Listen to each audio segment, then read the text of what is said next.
So, welcome to the first actual class wherein concepts will be discussed for the game theory portion. I hope you might have seen the previous one wherein we discussed the syllabus and all. And in case you haven't, it's available on the website. You can go there and watch it properly to get an overview of how everything is going to proceed. So, the agenda for today will be to start our discussion on unit number 1, and from there we have to start with the basic thing, which is chapter number 2 from the book Osborne. And within that, the title of the chapter is Nash equilibrium theory. So before we get into what is Nash equilibrium, what is theory, हम लोग बिल्कुल थोड़ा सा एक step back करेंगे, बिल्कुल basic चीजों से शुरू करेंगे। और एक चीज का इस पूरे थ्रू आउट द कोर्स जो हमें ध्यान रखना है वो ये है, देखो तीन चीजें होती हैं। एक चीज होती है कॉन्सेप्ट, ठीक है।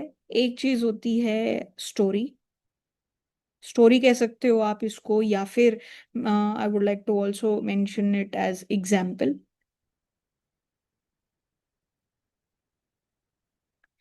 एंड आप कॉन्सेप्ट से स्टोरी पे या एक पर्टिकुलर एग्जाम्पल में जो भी आप यूज करते हो किसी भी चीज को समझने के लिए, there is a logical step involve. तो बेसिकली बीच का स्टेप है लॉजिक, ठीक है।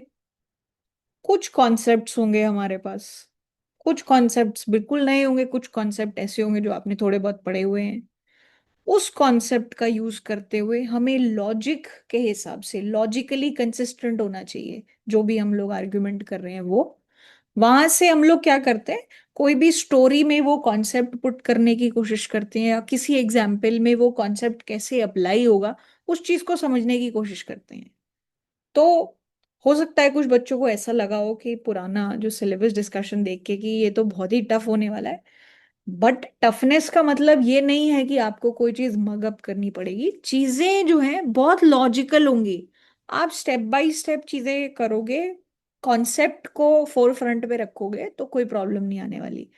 तो इस पूरे डिस्कशन में एटलीस्ट फॉर एटलीस्ट एक यूनिट, 2 यूनिट, 3 यूनिट हमारा डिस्कशन जो है वो यही रहेगा कि हम कुछ कॉन्सेप्ट समझेंगे जो कि मेजोरिटी आपके लिए बिल्कुल नए कॉन्सेप्ट्स होंगे।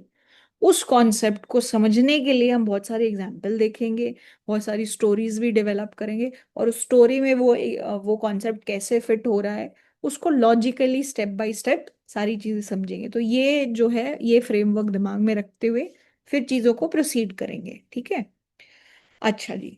आ, सबसे पहले देखो, आपके पेपर का ही नाम है game theory and strategic interaction.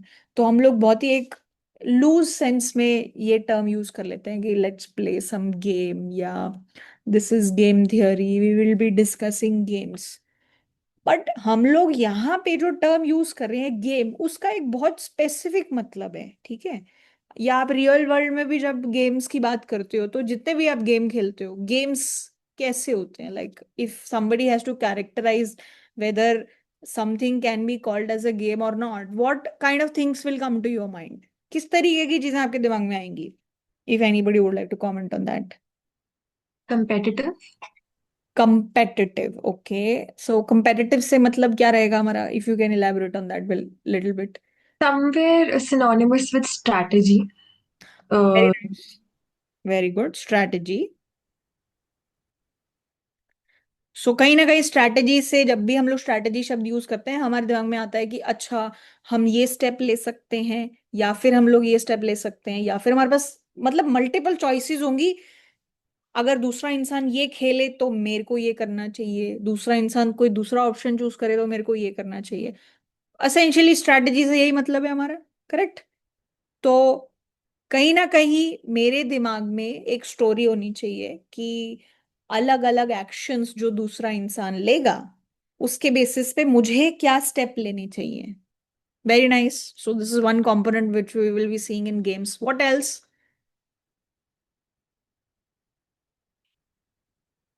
मतलब जैसे अब ये सोचो कि तुम्हें डिफाइन करना है कि गेम क्या होता है, तो कैसे डिफाइन करोगे? ma'am, it consists of players. Player, very nice. तो कोई भी गेम के लिए पहले तो प्लेयर्स होने चाहिए। तो प्लेयर में भी हमें पता चलेगा कि भाई ये मल्टीपल प्लेयर्स खेलते हैं, या 2 लोगों का ही गेम है, या 10 लोग साथ में खेलेंगे। So there has to be a set of players who are playing. Very nice. What else? Strategies से हम कह सकते हैं कि हमारे पास एक्शंस होंगे जो हम लोग चल सकते हैं। मैम, विनर और लूजर। तो विनर और लूजर किस बेसिस पे डिफाइन होगा? तो विनर लूजर कैसे पता चलता है? जैसे किसी ने अगर ये गेम खेला हो, मतलब बहुत ही सिंपल सा गेम है, रॉक पेपर सिजर, ठीक है, तो उसमें कैसे पता करोगे कि कौन जीता कौन हारा? रूल्स। रूल्स है ना, करेक्ट? यस। कुछ ना कुछ रूल हैं। अब कोई चेस खेल रहा है, तो I I don't remember how to pronounce all of this in English, but मैंने जो चेस खेली है बचपन में, उसमें हम लोग हिंदी में यूज करते थे कि देर इज एक एक को हम लोग हाथी बोलते थे, एक को घोड़ा बोलते थे, एक को रानी, एक को राजा। और आई थिंक मैं अपनी लोकल लैंग्वेज में बता रही हूँ कि this what we use to call it. आके सोल्जर्स होते थे, किंग क्वीन, हाथी घोड़ा। सो वजीर। वजीर, हाँ वजीर ऑल्सो, जो एकदम टेढ़ा खेलता था। घोड़ा use to play 2.5 steps, 2.5 steps घोड़ा यूज टू प्ले। एंड हाथी यूज टू प्ले स्ट्रेट, या बिल्कुल एकदम हॉरिजॉन्टल या वर्टिकल मूवमेंट्स होती थी उसकी। तो एक तरीके से पहले कौन चलेगा, कौन कितने स्टेप्स चल सकता है, किसकी मूवमेंट कैसी होगी, इस गेम का गोल क्या है। तो इसका मतलब क्या है कि कोई भी तुम्हारा गेम होगा उसमें कुछ ना कुछ रूल्स होंगे, राइट? रूल्स से कैसे पता चलेगा? रूल्स का क्या रोल है यहाँ पे? जैसे अगर आप रॉक पेपर सीजर खेल रहे हो, तो दो लोगों ने अगर कुछ एक्शन पिक किया, तो उसमें से विनर कैसे डिसाइड होगा? वो कौन डिटरमाइन कर रहा है? रूल्स डिटरमाइन कर रहे हैं। तो रूल्स भी बहुत इंपॉर्टेंट है। और एक तरीके से यहाँ पे अगर मैं गेम थियरी के कॉन्सेप्ट ऑफ गेम को इन्वॉल्व करूं, तो रूल्स हमें बताते हैं कि कौन सी पोजीशन कैसी है, कौन सी चीज किसके लिए ज्यादा प्रेफरेबल है। तो मतलब कौन इंसान जीता कौन इंसान हारा, कब किसको कितना पे ऑफ मिलेगा, कब किसके लिए कितना बेनिफिट होगा, जैसे ये सब तो नॉर्मल गेम्स हो गए। अब जब रियल गेम्स जिसमें लोग एक्चुअली मनी इन्वॉल्व करते हैं, जैसे if you guys have heard of a game of poker, have you guys heard of it? Poker खेला नहीं होगा यस मैम। तो सुना होगा, No. मूवीज में देखा होगा। सो पोकर में आप क्या करते हो कि अलग अलग कॉम्बिनेशंस बनते हैं कार्ड्स के, उसमें से जिसका सबसे हायर कार्ड बनता है, अगर वो बंदा फोल्ड करता है या दिखाया जाता है, बेसिकली अगर आपके कार्ड्स दिखते हैं, अलग अलग लोगों ने अपने अपने कार्ड्स दिखाए, उसमें से जिसका एक ऑर्डर होता है, एक रैंकिंग होती है कि ये वाले कार्ड्स का हैंड सबसे ज्यादा टॉप पे माना जाएगा। All of these kind of rules are there. तो उसमें क्या है, रियल मनी इन्वॉल्व है। तो उसमें जीता कौन हारा कौन? एक तरीके से the one who takes the most money with them kind of wins, right? या आप मान लो एक गेम होता है रशियन रूले, उसमें क्या होता है कि आप कॉल करते हो एक सर्कुलर, क्या बोलूं उसको, there is something will keep which will keep rotating, which will have a lot of numbers. You will call that, okay ये number आना चाहिए, and then you roll a die, and then you'll wait for that to stop at that position. तो जो number आपने बोला है अगर वो वहीं पे आता है तो आप जीत जाते हो और पैसे आपको मिल जाते हैं। अदरवाइज जो भी कसीनो होता है पैसे उसके हो गए। There is real money involved, so whether people are winning or losing is based on the money that they are earning, correct? So these kind of things are there. तो अगर हम लोग थोड़ा बहुत कंसेंसस डेवलप कर चुके हैं कि कोई भी गेम जो है, किसी भी चीज को मैं गेम कब डिफाइन करूंगी, उसके लिए कुछ कुछ कैरेक्टरिस्टिक्स होने चाहिए। तो यहाँ पे जब भी हम लोग गेम थ्योरी की बात करें, कुछ स्पेसिफिक सिनेरियो के अंदर ही हम लोग किसी भी चीज को गेम डिफाइन करेंगे। तो right now what I am going to do is I am going to define कि हम यहाँ पे गेम थियरी के अंदर जितनी भी चीजों को गेम बोलेंगे उससे हमारा क्या मतलब होगा, ठीक है? तो व्हाट इज अ गेम? यहाँ पे गेम को हम लोग स्ट्रेटेजिक गेम भी बोल सकते हैं। तो इसकी डेफिनेशन क्या होगी, ठीक है? सो डेफिनेशन ऑफ, किस चीज की डेफिनेशन है ये? Strategic game. स्ट्रेटेजिक गेम, और ये गेम किस तरीके का है? With ordinal preferences. I will come to what is meant by ordinal preferences in a while. Just hold that thought for a while. Strategic game with ordinal preferences.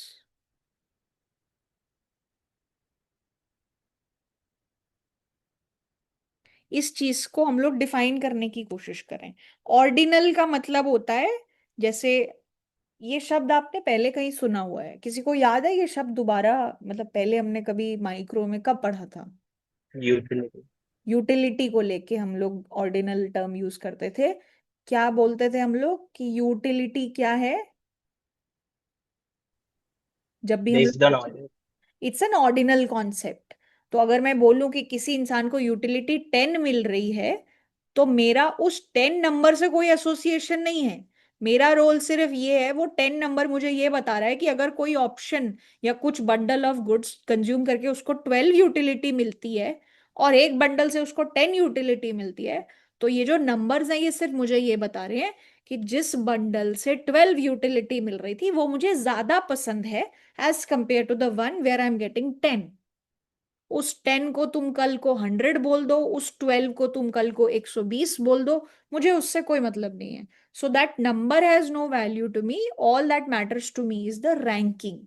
If you give me new utility function so that every ranking is properly maintained, I will have no issues.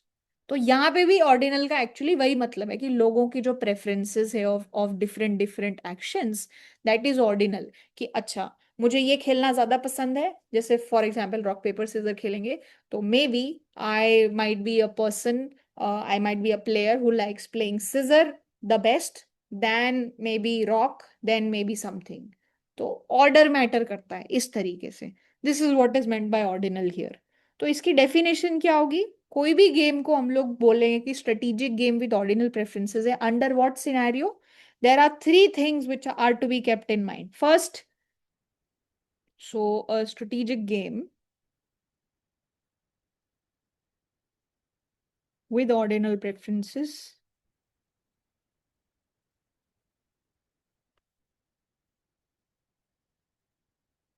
consists of the following. उसमें कुछ चीजें होनी चाहिए, कुछ features होने चाहिए. क्या features होने चाहिए?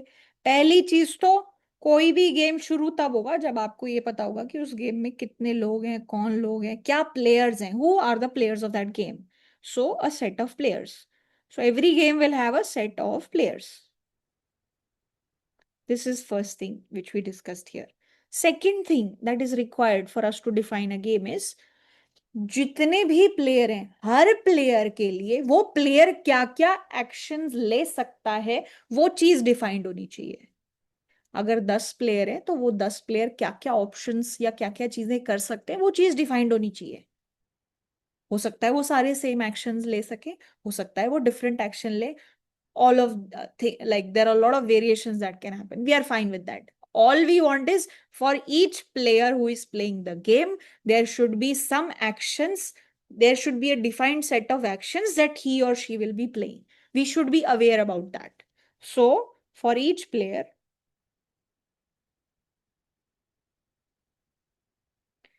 there is a set of action.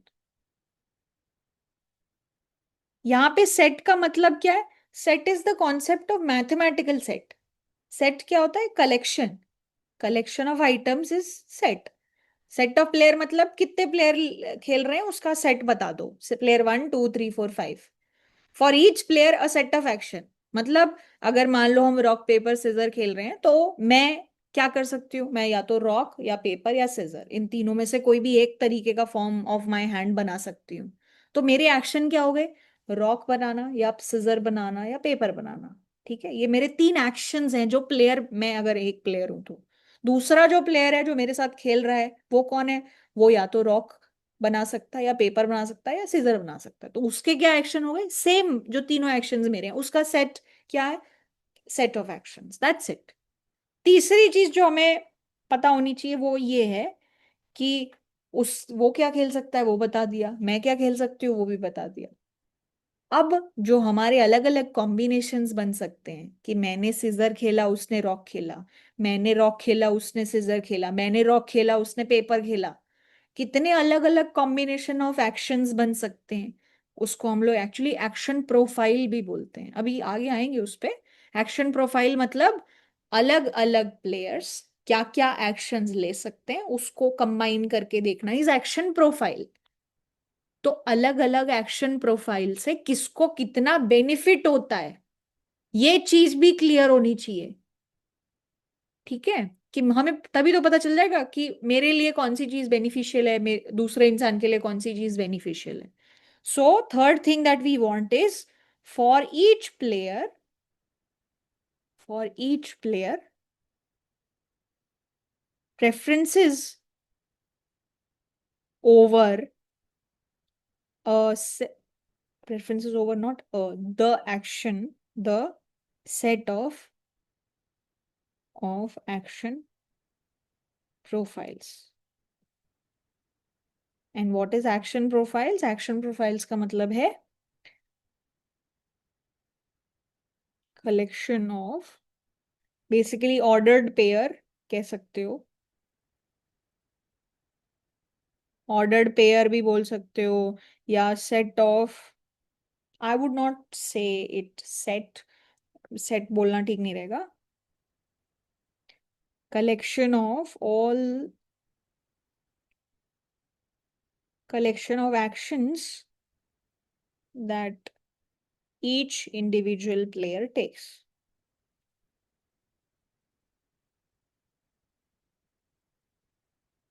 Player plays,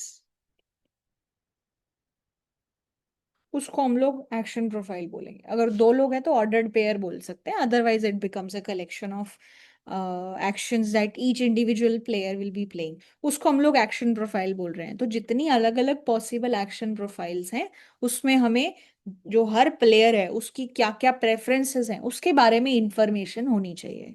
ठीक है, ये तीन चीजें अगर हैं तो हम, अगर ये तीन चीजें प्रॉपरली वेल डिफाइंड है तो उस पर्टिकुलर सिनेरियो को हम लोग बोल सकते हैं that this is a strategic game with ordinal preferences. Right now it might seem a lot, ये डेफिनेशन आपको बहुत टेक्निकल लग सकती है, and rightly so because it is like that only. But once you understand this concept properly with the help of an example, everything will become clear. जैसे for example मैं आपको एक सिनेरियो दूंगी, आपको मुझे बस ये बताना है कि क्या इसको मैं स्ट्रेटेजिक गेम बोल सकती हूँ या नहीं बोल सकती हूँ। मैंने आपको इस चीज के रूल्स बता दिए हैं कि किस चीज को आप स्ट्रेटेजिक गेम बोल सकते हो। अब मैं आपके सामने एक सिनेरियो बताऊंगी, आप इसको स्ट्रेटेजिक गेम के तरीके से रिप्रेजेंट कर सकते हो नहीं, और अगर आपका जवाब हाँ है तो हमें ये तीनों चीजें उसके लिए डिफाइन करनी पड़ेंगी। ठीक है, चलो। तो एक सिनेरियो हमारे पास ये हो सकता है, जैसे कि अगर मान लो there are firms competing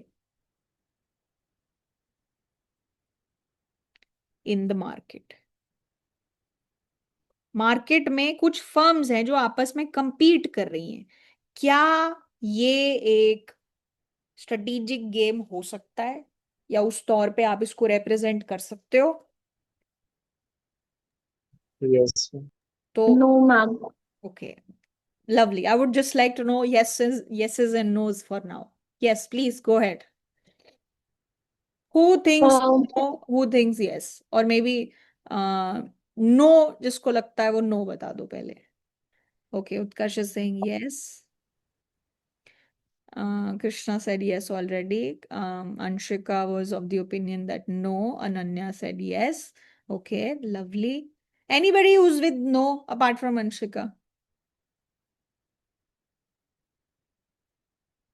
Default assumption, I will just say that okay, it's a, you know, it's a yes. Default is yes. If somebody has no, please let me know. Anybody apart from Anshika? Anshika, we would like to know your reason for why you are saying no. Ma'am इसमें set of players तो हैं but set of actions सबके पास अलग अलग हो सकते हैं। But same alag set of hona it's fine. Alag hona is fine. I did not say every player has to have the same actions. Ma'am set of actions अलग हो सकते हैं बिल्कुल हो इन दैट सकते हैं, केस। बिल्कुल हो सकते हैं। मैम बट थर्ड रूल नहीं है, जैसे preference over the set of actions. For example कोई फर्म के पास कुछ सेट ऑफ एक्शंस है बट गवर्नमेंट ने कुछ इस तरीके के रूल्स एंड रेगुलेशंस बना दिए जिससे सेट ऑफ एक्शन में वो प्रेफर नहीं कर पा रहे। देखो, एक्शन अलग चीज है। जैसे फॉर एग्जाम्पल, जैसे एक सिंपल सा एग्जाम्पल दूंगी मैं आपको। मान लो एक गेम है जिसमें एक टीचर है, ठीक है, और स्टूडेंट है,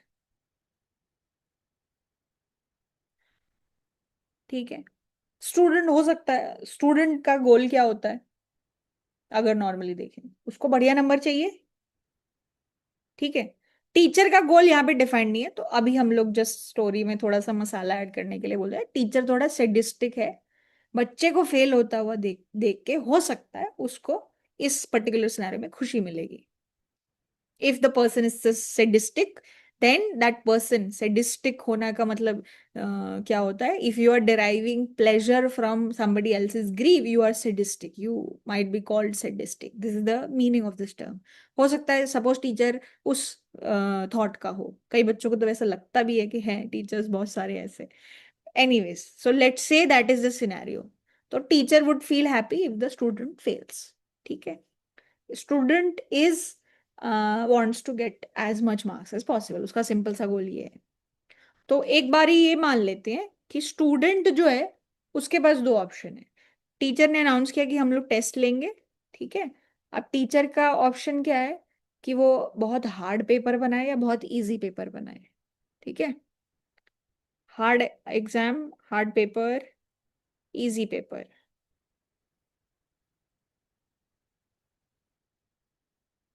ई पेपर। और बच्चे का क्या गोल है? उसको तो मार्क्स चाहिए, उसको ज्यादा से ज्यादा मार्क्स चाहिए। बच्चे के ऊपर क्या एक्शन होता है कि भाई उस टेस्ट के लिए वो बच्चा पढ़ रहा है कि नहीं पढ़ रहा है। Study not study, okay, study not study. Student का गोल क्या है? Maximum marks. क्या स्टूडेंट का गोल मैक्सिमम मार्क्स है या कुछ और है रियलिटी में? Maximum marks with lowest effort. बिल्कुल लीस्ट एफर्ट करके मैक्सिमम मार्क्स कैसे चाहिए, वो आजकल स्टूडेंट्स का गोल है।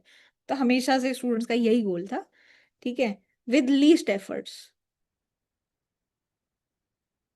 और यहाँ पे जो हमारी स्टोरी हमने बिल्ड की है, उसमें हमारा टीचर जो थोड़ा थोड़ा सा सेडिस्टिक है, तो उसको फेल करना है बच्चों को। उसने सोचा हुआ है कि मुझे बच्चे को फेल करने में मजा आएगा,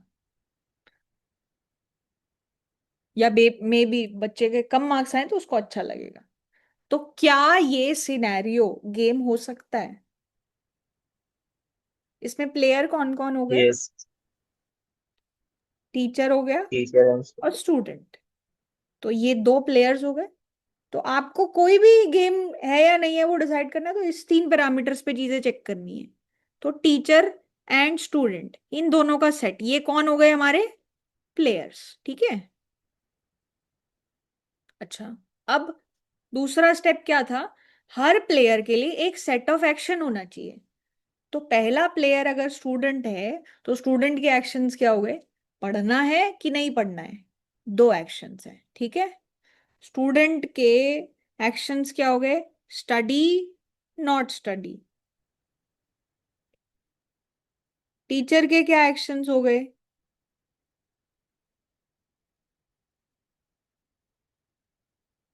कि वो हार्ड पेपर बनाएगा कि इजी पेपर बनाएगा। इन दोनों में से कोई एक चीज चूज करेंगे, करेक्ट, यस। ठीक है। अब ये दूसरा स्टेप भी हो गया। तीसरा स्टेप क्या था? हर प्लेयर के लिए उसको प्रेफरेंस, उसकी क्या प्रेफरेंसेस हैं over the set of action profiles. तो डिफरेंस कहाँ पे क्रिएट होता है? एक्शंस पे और एक्शन प्रोफाइल पे। स्टूडेंट का एक्शन क्या है? Study and not study. Teacher का एक्शन क्या है? Hard paper, easy paper. But action profile is what?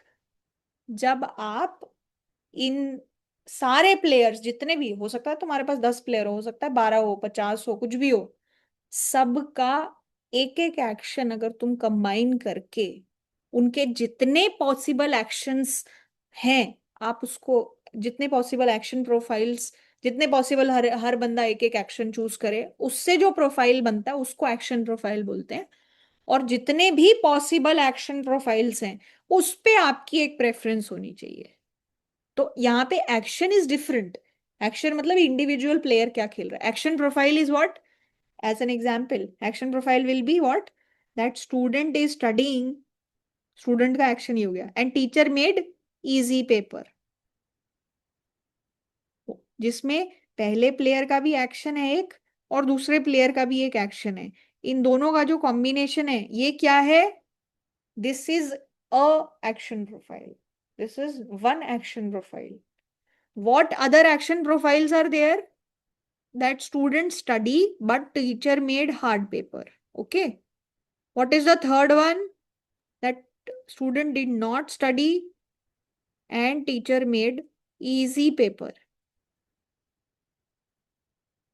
And student did not study and teacher made hard paper. यही चार पॉसिबिलिटी हो सकती है ना, Yes, ma'am. इसके अलावा तो कुछ नहीं हो सकता।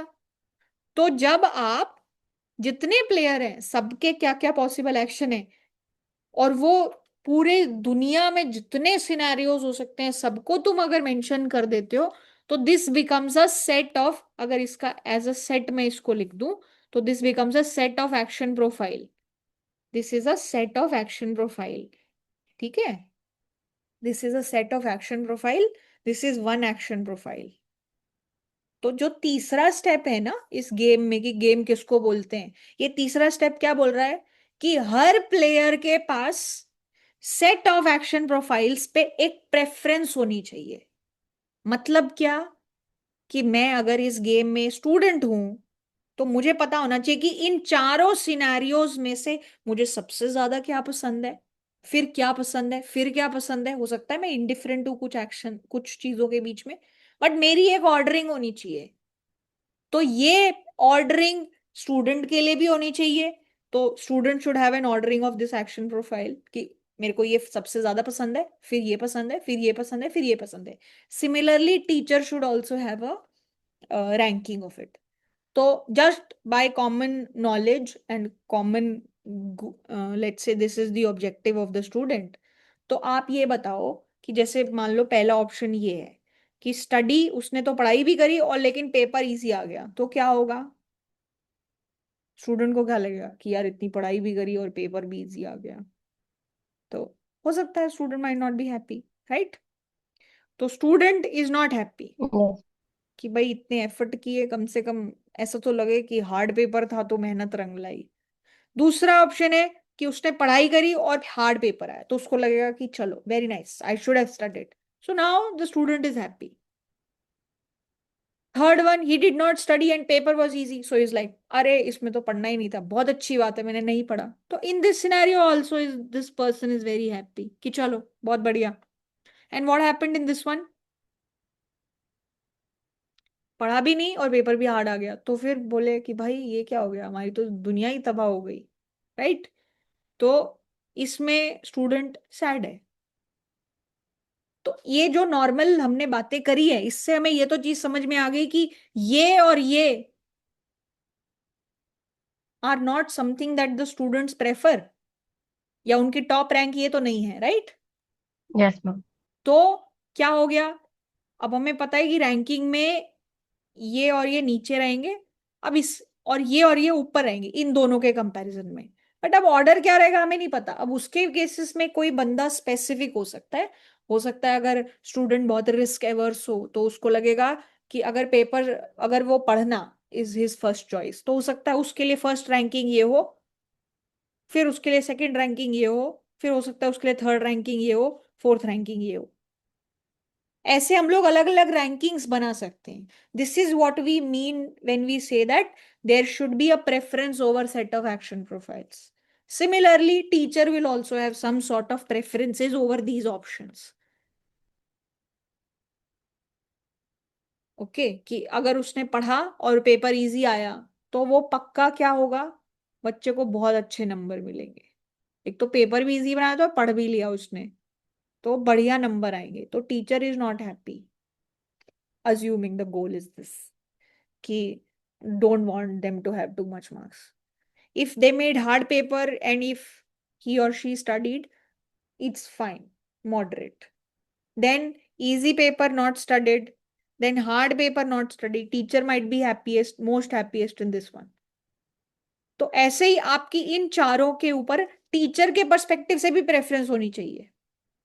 अगर ऐसा हो सकता है, जो कि क्लियरली यहाँ पे पॉसिबल है, तो ऐसे सिनेरियो को आप एक strategic game with ordinal preferences बोल पाओगे। ये पॉइंट क्लियर हो गया कि लोगों के Yeah. एक्शंस अलग हो सकते हैं, I don't really care, but जो एक्शन प्रोफाइल है that is the same for everyone, right? ऐसा नहीं है कि मैं स्टूडेंट पर्सपेक्टिव से एक्शन प्रोफाइल अलग है, टीचर पर्सपेक्टिव से एक्शन प्रोफाइल अलग है। नहीं, action profile is the same for everybody involved in the game, but actions could be different. Now with that understanding, let's come to this. Whosoever is saying no, Anshika, did you change your answer or is this fine now? Uh, Ma'am, I changed my answer. So you It's a yes. think this can be represented as a game? Yes, ma'am. Chalo, so let's see how it can be represented as a game. तो Ma'am, I have a question that if a person is indifferent between the profiles, then in that case, तो that is also valid preference ना। okay. मैं अगर चार चीजों के बीच में indifferent हूँ, दो चीजों के बीच में इंडिफरेंट हूँ, तो वो भी मेरा प्रेफरेंस ही तो बता रहा है कि मुझे ये और ये बराबर इक्वल लगते हैं। Okay, ma'am. That is also preference. All that matters to you is कि आप या तो ये बता पाओ ये ज्यादा पसंद है, या ये बता पाओ कि बराबर पसंद है। ये सब क्वेश्चंस आप आंसर कर पाओ तो बात ठीक है। Indifference is also a preference. Not knowing is problematic, कि अगर your answer is I don't no, that won't work. ठीक है, ऑल राइट। सो इस सिनेरियो में आप गेम कैसे डेवलप करोगे कि जैसे मान लो दो फर्म्स हैं, दे आर कंपीटिंग, तो इस केस में प्लेयर्स कौन हो गए? Firms, correct. फर्म 1 और 2, Yeah. उनके एक्शंस क्या हो गए? हो सकता है they competing over price, let's say, तो इनके एक्शंस क्या है?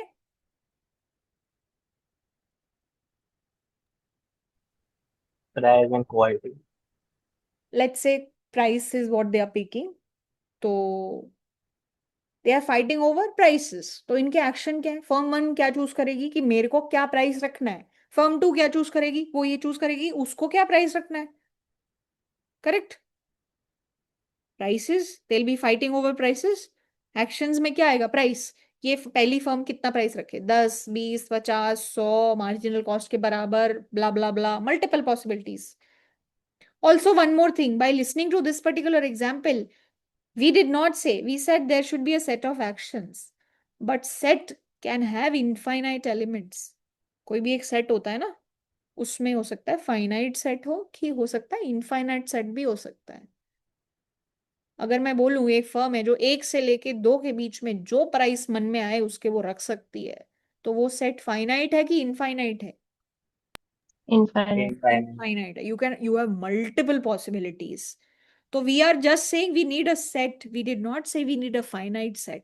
तो अगर कहीं पे एक्शन तुम्हारा कंटिन्यूअस भी है ना, प्राइस पिक करना, अगर मैं बोलूं 1 से लेके 2 के बीच में एक प्राइस पिक करो, this is a continuous set of action. कि तुम मुझे लिस्ट नहीं कर सकते कि मैम ये 10 एक्शन है जो फर्म ले सकती है। वो फर्म तो एक्चुअली एक्शन इनफाइनाइट है उसके पास, बट वो डिफाइंड है चीज, मुझे बस डिफाइंड चाहिए, दैट्स ऑल। सो यहाँ पे फर्म के एक्शंस हो सकता है प्राइसेस हो, रियल वर्ल्ड में हो सकता है कि बीच में जितने डिनोमिनेशन पे पैसा हो सकता है, मान लो गवर्नमेंट का रूल है कि भाई या तो प्राइस 1 रुपया या 2 रुपया या ऐसे एक एक के जंप पे ही होना चाहिए, ऐसे 1.5 रुपए प्राइस नहीं रख सकते, तो वो चीज डिस्क्रीट हो जाएगी। That will depend on story to story, what story you are trying to tell. And इसमें फिर फाइनली प्रेफरेंसेस कैसे पता चलेंगी? Action profile will consist what, कि पहली फर्म ने क्या प्राइस रखा और दूसरी फर्म ने क्या प्राइस रखा, ऐसे अलग अलग जो भी कॉम्बिनेशंस होंगे वो हमारे क्या हो जाएंगे, एक्शन प्रोफाइल। अब इसमें प्रेफरेंसेस कैसे बताएंगे? Let's say I am firm one, how will I decide what do I prefer as a firm, what is my goal? More profit. More profit. तो जो एक्शन प्रोफाइल में जितना ज्यादा मेरे को प्रॉफिट मिल रहा होगा मुझे वही ज्यादा अच्छी लग रही होगी। Similar scenario works for the other firm as well. तो कहीं ना कहीं जो हमारी प्रेफरेंसेस हैं वो कहीं ना कहीं हमारे बेसिक लॉजिक पे ऑपरेट करेंगी कि मेरा गोल क्या है, या there will be some story which will be told to you, basis that you will be able to determine preferences. ये पॉइंट क्लियर हो गया कि कैसे हम लोग इसको game. Yes Ananya please go at. Yes Ma'am, just to clear, the two firms are deciding prices for a single good yes or yes the same good, right? Okay. Yes one good, one same good. Okay. Same good बोल दो, similar good बोल दो, कुछ भी बोल दो, like So, that. ma'am, is it possible for firms to also draw preferences in such a way that they are considerate of the other firm and see that which is the action profile where our prices are closest to each other so that we can actually have a negotiation and come to a price? तो Could that also be an objective? That can also be objective. तो जो भी तुम्हारा objective है उसके basis पे तुम अपनी प्रेफरेंसेस बना लोगे। जैसे Okay. For example, you remember when we were doing intermediate micro two, हम लोग एक्सचेंज का टॉपिक करते थे राइट? उसमें हम लोग क्या बोलते थे, दो एजेंट्स हैं, लोगों को किस चीज से फर्क पड़ता है, उनकी खुद की यूटिलिटी से, करेक्ट? Yes. तो मैं सिर्फ इस चीज के लिए कंसर्न हूं कि मेरे को कितनी यूटिलिटी मिल रही है, आप सिर्फ उस चीज से कंसर्न हो कि आपको कितनी यूटिलिटी मिल रही है। बट अगर Yes. इसी सिनेरियो में हम लोग एक पेरेंट और एक चाइल्ड की रिलेशनशिप को इन्वॉल्व कर दें, तो पेरेंट को चाइल्ड की कंजम्पशन देख के भी खुशी हो सकती है। Yes, ma'am. तो मेरे गोल में एज अ पेरेंट क्या क्या आ गया कि I am concern about my consumption as well as the consumption of the child. Yes. तो आपका जिस भी प्रकार का गोल हो उस बेसिस पे आप अपनी प्रेफरेंसेस बनाओगे। अब आपका गोल अलग हो सकता है, आपका ऑल्ट्रिस्टिक गोल हो सकता है you are deriving happiness from doing charity, that's fine. Okay. तो goals can be very non selfish, selfish, different, scenario to scenario, वो बिल्कुल जो चाहो आप बना सकते हो। ठीक है? Yes, ma'am. Okay. All right. Another scenario under which we can think of whether to call it a game or not. तो जैसे अगर एक सिनेरियो में आपको ये बताऊं कि अगर कोई कैंडिडेट है रनिंग फॉर इलेक्शंस, अगर कोई कैंडिडेट है इलेक्शंस के लिए, अगर कोई कैंडिडेट खड़े हो रहे हैं, तो क्या इसको गेम के फॉर्मेट में समझ सकते हैं? थोड़ा इसके बारे में सोचना है। Yes. Take 10-20 seconds everybody and think how we can consider it as a game, or if we can consider it as a game.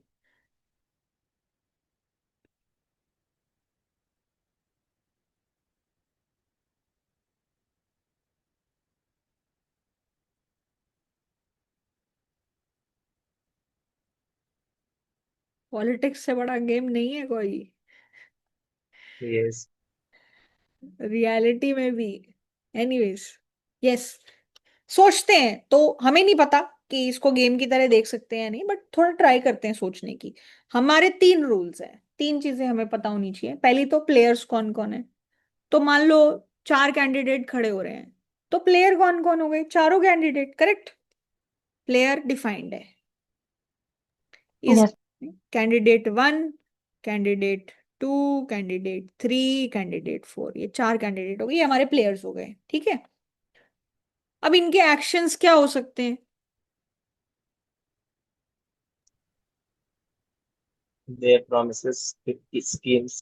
Their promises, there's very nice, we are living in nice nice, yes, promises, ठीक है। But थोड़ा सा और realistic हो तो कहीं ना कहीं हमें क्या पता है कि जिस कैंडिडेट के पास जितनी फंडिंग है, जिस कैंडिडेट के पास जितना पैसा है, वो उतना ज्यादा प्रचार भी कर सकता है और उतना ज्यादा और भी तरीके से लोगों को वू करने की कोशिश कर सकता है। करेक्ट? Yes. तो Bribes. ब्राइब्स हो सकती हैं, सपोर्ट का नाम दिया जा सकता है उसको, अलग अलग आपके पॉसिबिलिटीज हो सकते हैं, राइट? तो ब्राइब्स भी नहीं कहेंगे, आप ये भी कह लो कि जिस पार्टी के पास या जिस कैंडिडेट के पास जितना ज्यादा खर्चा करने की कैपेबिलिटी होगी, उसके चांसेस ऑफ विनिंग उतने ही ज्यादा होंगे ना। वो उतना ज्यादा सोशल मीडिया पे दिखेगा, उसके पोस्टर्स उतने दिखेंगे, वो उतनी ज्यादा मीटिंग करेगा, उसके बिहाफ पे और इतने सारे लोग मीटिंग करेंगे। तो कहीं ना कहीं कैंडिडेट अपनी कैंपेनिंग पे कितना खर्चा कर रहा है, that could be one action, Yes, ma'am. Right? So या क्या हो सकता है कि कैंपेन में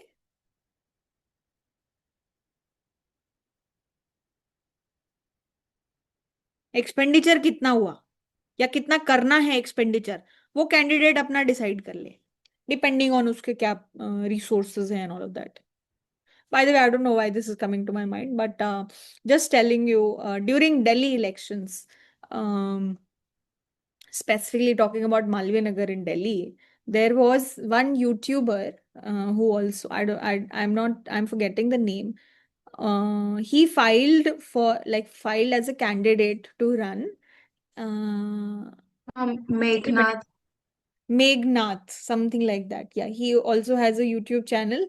So he used to उसने अनाउंस किया था कि मैं ऐसे रन कर रहा हूँ, उसने रैली वैली भी निकाली थी, बहुत ही स्मॉल स्केल पे। I don't know what was his reason for doing that, but maybe he wanted to experience all of that this and let his audience go through what this entire process is like. तो मतलब obviously that person did not spend too much and obviously that person did not win, which was kind of known to everybody, but कहीं ना कहीं आप चीजों पे कितना खर्चा करते हो, दैट इज अ डायरेक्ट वो link with your chances of winning.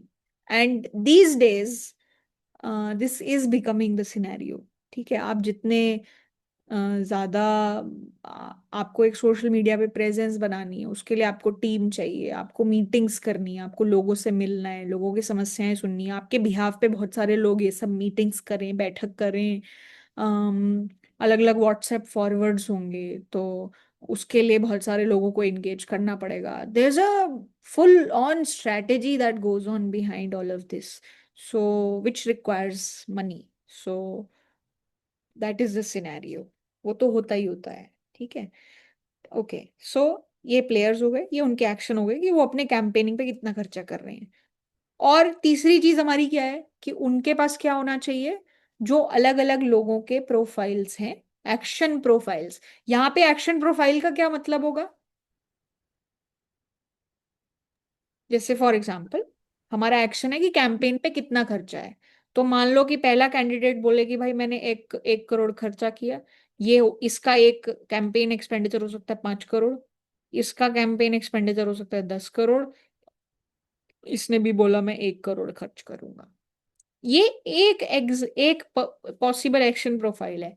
ऐसे ही आपके बहुत सारे वो हो सकते हैं, ऑप्शंस हो सकते हैं। उसमें क्या होना चाहिए? Yes, आपका प्रेफरेंस होना चाहिए हर इंसान का। तो यहाँ पे लॉजिकली क्या होगा कि लोग लड़ क्यों रहे हैं? ताकि वो जीत सकें। तो जिस एक्शन प्रोफाइल में इस एक्शन प्रोफाइल में सबसे ज्यादा खर्चा ये बंदा कर रहा है, तो the chances of the third person winning in this particular action profiles are the highest. तो compare to the action profiles जहां पे थर्ड इंसान का एक्सपेंडिचर ज्यादा नहीं है, that person will be preferring this. yes, ma'am. तो बेसिकली आप एक प्रेफरेंस भी डराइव कर सकते हो लोगों की, depending on what are going to be the chances of that person winning the election basis this particular aspect.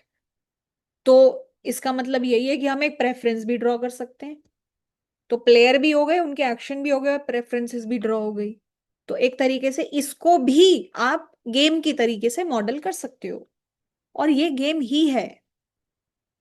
Firms का बिहेवियर भी गेम है। ठीक है, जितने आप D2C ब्रांड्स देखो, जो ई कॉमर्स प्लेटफॉर्म्स हैं, जितने भी आप अगर I am not sure if anybody of you have tried hands on that, हमेशा जो भी कोई बंदा अपना बिजनेस खोल रहा है, ठीक है, वो हमेशा क्या सोचता रहेगा।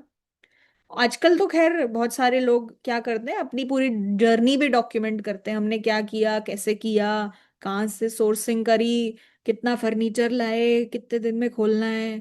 You might have seen lot of reels people are making, day 1 of 100 of opening my small business, things like that। Yes, ma'am. या तो ये सब चीजें जब आप देखते हो तो आपको एक चीज क्लियर ये समझ में आनी चाहिए कि वो बंदा अपना 24 घंटे टाइम किस चीज में इन्वेस्ट कर रहा है, कि उसकी इंगेजमेंट होनी चाहिए, उसका चैनल होना चाहिए, उसकी कम्युनिटी होनी चाहिए, फिर वो एड्स भी रन करेगा, उसका कंपटीशन क्या कर रहा है, वो किस तरीके के फॉर्मेट्स कर रहे हैं, क्या वो सिमिलर प्रोडक्ट्स चीप में दे रहे हैं, उनकी कौन सी कंपोनेंट है जो वो बेटर कर रहे हैं, क्या उनकी कस्टमर सर्विस अच्छी है।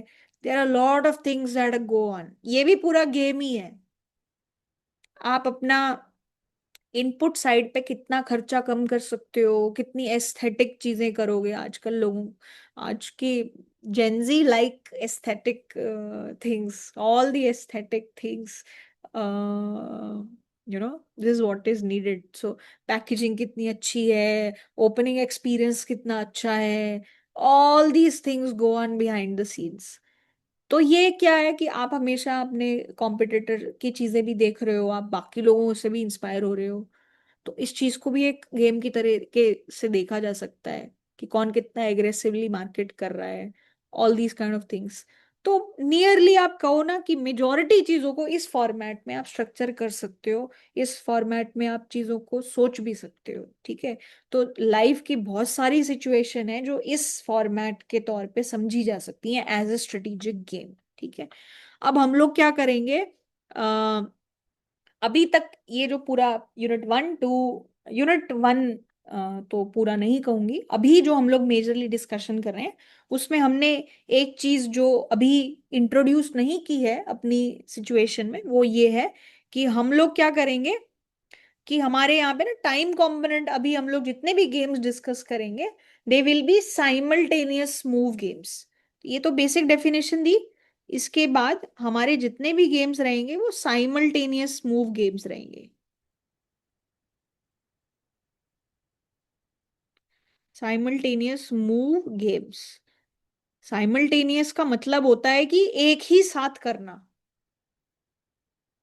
ठीक है। साइमल्टेनियस का मतलब होता है कि चीजें एक एक ही मोमेंट पे, एक ही टाइम पे डिटरमिन हो रही हूँ, ठीक है। जैसे मैं बोलूँ कि I boarded the train, like both of us simultaneously boarded the train, what will that mean कि हम दोनों ने एक साथ ट्रेन में हम दोनों ट्रेन में एक साथ चढ़े, this is what the sentence will mean. तो साइमल्टेनियस मूव गेम्स, जो भी हम लोग गेम्स डिस्कस कर रहे हैं, उसमें क्या होगा कि जितने भी प्लेयर्स हैं वो एक साथ डिसाइड कर रहे हैं कि क्या होगा। तो अगर एक साथ डिसाइड कर रहे हैं ऐसा गेम है, तो कुछ गेम ऐसे भी होंगे जहां एक साथ डिसाइड नहीं कर रहे, एक एक करके कर रहे हैं, या हो सकता है 4 लोग पहले कर रहे हो, बाकी लोग उस उनका बिहेवियर देख के फिर आगे कर रहे हो। जैसे चेस का गेम है, चेस जो है, क्या वो साइमल्टेनियस मूव गेम है? No. No, ma'am. नहीं। क्या होता है, पहले एक बंदा खेलता है, फिर उसके बेसिस पे दूसरा बंदा उसके एक्शन देखता है, उसके बेसिस पे वो चलता है। On the other hand, if you say rock, paper, scissor, what kind of game is that? Simultaneous. Simultaneous. इस साइमल अब मेरे को अगर, अब तुम ये सोचो कि रॉक पेपर सीजर में अगर एक देखने का ऑप्शन मिले, तो जो दूसरा प्लेयर है जो उसके एक्शंस देख रहा है वो हमेशा जीतेगा, करेक्ट। तो ये गेम कैसा है, साइमल्टेनियसली, कि दोनों एक साथ एक्शंस करेंगे, उसके बेसिस पे डिसीजन होगा। तो बहुत सारे गेम है जो साइमल्टेनियस होते हैं, बहुत सारे गेम है जो सीक्वेंशियल होते हैं, ठीक है। साइमल्टेनियस मूव गेम अगर कोई चीज है, तो ऐसे ही सीक्वेंशियल मूव गेम्स भी है।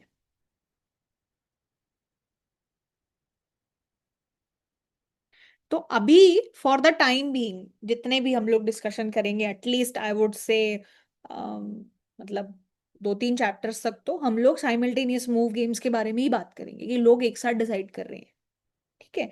अब जैसे फॉर एग्जांपल इस केस में अगर हम लोग 2 फर्म्स हैं, जो compete कर रही हैं और हमारा प्रोडक्ट बिल्कुल सेम है। अगर मेरे को ये मौका मिल जाए कि मेरे को पता हो कि अगली फर्म कितना प्राइस चार्ज करने जा रही है, तो मैं क्या कर सकती हूँ? अगर ये साइमल्टेनियस मूव गेम नहीं है, ये सीक्वेंशियल है, तो क्या कर सकती हूँ मैं? वो जितना प्राइस चार्ज कर रही है, मैं क्या बोलूंगी? That price minus slight amount I will be charging, and then what benefit do I have? Everybody will come to me for the product, right? Yes, ma'am. तो इस गेम में तो एकदम प्रॉब्लम हो जाएगी अगर ऐसा सिनेरियो हुआ तो आपका, कि आप अपने कंपटीशन का जो बिल्कुल एग्जैक्ट सेम प्रोडक्ट बनाता है, आप चीजें मैच कर सकते हो, तो फिर तो you would always want to be the second player. लोग जो कंपनीज पे स्पाई करते हैं, कंपनीज की इंफॉर्मेशन इधर उधर करते हैं, उनका गोल क्या होता है? कि कंपनी की सीक्रेट इंफॉर्मेशन हमें मिल जाए ताकि हम एडवांटेज पे रहें। अगर मेरे को पता चलता है कि मेरा कॉम्पिटिटर फलाना फलाना फलाना रिसर्च कर रहा है जिससे बहुत आगे जाके उनको कुछ फायदा होने वाला है, तो I would also like to get into that race. I'm not sure if you guys are following the news regarding AI and all. अगर बहुत सारे आप इंटरव्यूज वगैरह देख रहे हो तो some of the founders are hiring people for doing nothing so that their competition doesn't hire them. ऐसी कुछ न्यूज़ सुनी कि नहीं? जैसे कुछ कुछ स्पेशली एआई के फील्ड में जो भी लोग बहुत अच्छा कर रहे हैं या जो बहुत ज़्यादा टैलेंटेड हैं, तो कुछ जो all the big firms Meta and all of that, what they are doing is they are hiring those people at a very high package, and then they are not letting them do anything, और maybe they are doing something, और मतलब news reports तो यही बोल रही हैं। And why is that such a high package being given to them? So that their competition is not able to hire them. तो ये किस चीज का तरीका है? कि आप उनको, या तो आप आगे हो जाओ या आप उनको पीछे कर दो, या like there are multiple ways of competing, so firms are doing whatever they can to compete and all of that, ठीक है? तो अभी जितने भी डिस्कशंस रहेंगे for the time being, at least 2-3 chapters के लिए, हम लोग उसमें साइमल्टेनियस मूव गेम की बात करेंगे, कि दोनों प्लेयर्स एक साथ डिसाइड करेंगे कि क्या होगा। सीक्वेंशियली नहीं है, सीक्वेंशियल वाला डिस्कशन आएगा तब हम उसमें अलग चीज देखेंगे। दूसरी चीज, जो भी अब अभी हमारा डिस्कशन है उसमें टाइम का कॉम्पोनेंट नहीं है। साइमल्टेनियस है मतलब टाइम का कॉम्पोनेंट नहीं है। सब लोग एक साथ once in for all decide कर लेते हैं कि उनको क्या करना है। मैंने डिसाइड कर लिया मैं ये खेलूंगी, दूसरे बंदे ने डिसाइड कर लिया कि वो ये खेलेगा, उसके बेसिस पे फाइनली समझ में आ जाता है किसको कितना पे ऑफ मिलेगा। लोगों की जो प्रेफरेंसेस हैं कि हमें ये ज्यादा पसंद है, ये ज्यादा पसंद है, ये ज्यादा पसंद है, ये ज्यादा पसंद है, स्टूडेंट को इसमें से क्या चीज पसंद है, वो चीज को मैथमेटिकली रिप्रेजेंट करने का हमारा जो तरीका है उसको बोलते हैं पे ऑफ फंक्शन। तो लोगों की प्रेफरेंसेस हम लोग कैसे रिप्रेजेंट करेंगे? यूजिंग पे of functions. Preferences of people will be represented using the concept of payoff functions. payoff functions use करेंगे, ठीक है? और लोग साइमल्टेनियसली डिसाइड कर रहे हैं और यहाँ पे टाइम कंपोनेंट कुछ भी नहीं है, ठीक है? तो ये सेटअप के अंदर अब हमें क्या करना है, हम कुछ जो बहुत पॉपुलर एग्जांपल्स हैं गेम थ्योरी की फील्ड में, जो टाइम एंड अगेन रिपीटेडली आपको यूज होते रहते हैं या जिनकी रेफरेंसेस भी यूज होती रहेंगी, एक बारी हम लोग उनको देखने की कोशिश करते हैं, और जो भी पूरी डेफिनेशन हमने बताई है, under that setup only will be defining all of that. So a very popular game that I think I might have shared earlier as well. One such game is called Prisoner's Dilemma. नाम सुना है? Yes, ma'am. Yes. Yes, ma'am. Very nice. Prisoner's Dilemma. Dilemma, dilemma का मतलब होता है दुविधा। दुविधा मतलब कंफ्यूजन, कि तुम कंफ्यूजन में हो। प्रिजनर्स डिलेमा मतलब जो प्रिजनर है वो कंफ्यूजन में है कि मैं क्या करूं। तो अब इसके पीछे की बैक स्टोरी सुन लो। प्रिजनर्स डिलेमा जो है उसके पीछे की जो स्टोरी है, स्टोरी समझेंगे, कॉन्सेप्ट हमने समझ लिया है, फिर देखेंगे कि इन दोनों चीजों को कैसे फिट किया जाए। तो बैक स्टोरी ये है कि देर आर 2 सस्पेक्ट्स। तो इन्होंने कुछ क्राइम किया है, लेकिन अभी ये सस्पेक्ट्स हैं, इनका क्राइम प्रूव नहीं हुआ है, ठीक है? And these are 2 suspects in a big crime, major crime में ये लोग सस्पेक्ट हैं। अब क्या किया गया है, ये जो दो सस्पेक्ट है, suspect number 1 and suspect number 2, इनको हमने जेल में डाला हुआ है, जेल नंबर 1, ठीक है, एंड जेल नंबर 2। हम इनको आपस में बातचीत नहीं करने दे रहे, जेल 1 पर्सन 1 पर्सन 2, इनको दो अलग अलग जेल्स में डाला हुआ है and they can not talk to each other, ठीक है। मेजर क्राइम के लिए हमने इनको पकड़ा है। अब मेजर क्राइम करें, ये रिपीटेड ऑफेंडर्स हैं, ये दोनों लोग रिपीटेड ऑफेंडर्स हैं, मतलब बार बार ये लोग क्राइम करते रहते हैं। तो कुछ क्राइम मेजर होते हैं, कुछ क्राइम माइनर होते हैं। किसी को मार देना इज अ बिग क्राइम, ठीक है। छोटी मोटी चोरी करना इज अ माइनर क्राइम। तो इन ये these are suspects for major crime, but they have done minor crimes also. और माइनर क्राइम जो इन लोगों ने किए हुए हैं उनके लिए हमारे पास इनफ एविडेंस है, हमारे पास मतलब पुलिस के पास इनफ एविडेंस है कि इनको माइनर क्राइम के लिए आप बुक कर सकते हो। उसकी जितनी सजा है, मान लो 1 साल की सजा है, तो इन्हें 1 साल की सजा दे सकते हो। बट पुलिस वाले को पता है कि भाई इन्होंने मेजर क्राइम किया है। बट दिक्कत यह है कि जब भी आपको जुडिशियल सिस्टम में किसी को क्रिमिनल घोषित करना है तो यू नीड इनफ एविडेंस। इनके पुलिस को पता है इन्होंने क्राइम किया, बट एविडेंस नहीं है उनके पास। तो वो क्या कोशिश कर रहे हैं, पुलिस वाले क्या कोशिश कर रहे हैं कि ये खुद ही क्राइम कबूल कर ले, या ये बता दे कि भाई हाँ इसने कबूल किया है, या ये चीज ये लोग खुद कबूल कर लें। इसके लिए पुलिस ने एक स्टोरी बनाई है इनके लिए। पुलिस ने ये स्टोरी बनाई है क्या, मतलब ये पुलिस इनको एक स्कीम दे रही है। स्कीम क्या है कि जो माइनर क्राइम, इनको भी पता है कि माइनर क्राइम के लिए हमें जेल में जाना पड़ सकता है, these people are aware about that. तो इन्होंने, पुलिस ने क्या बोला, पुलिस सेड द फॉलोइंग कि आप एक काम करो, आप बता दो कि आपने क्राइम किया है, ठीक है। आप बता दो आपने क्राइम किया है। अगर आपने बता दिया तो आपको छोड़ देंगे, अगले बंदे को जेल में डाल देंगे, ठीक है। अगर आपने बता दिया तो आपको छोड़ देंगे, आपकी सजा कम कर देंगे, अगले बंदे को पिक कर लेंगे, गवाही दे दो, बिकम अ विटनेस।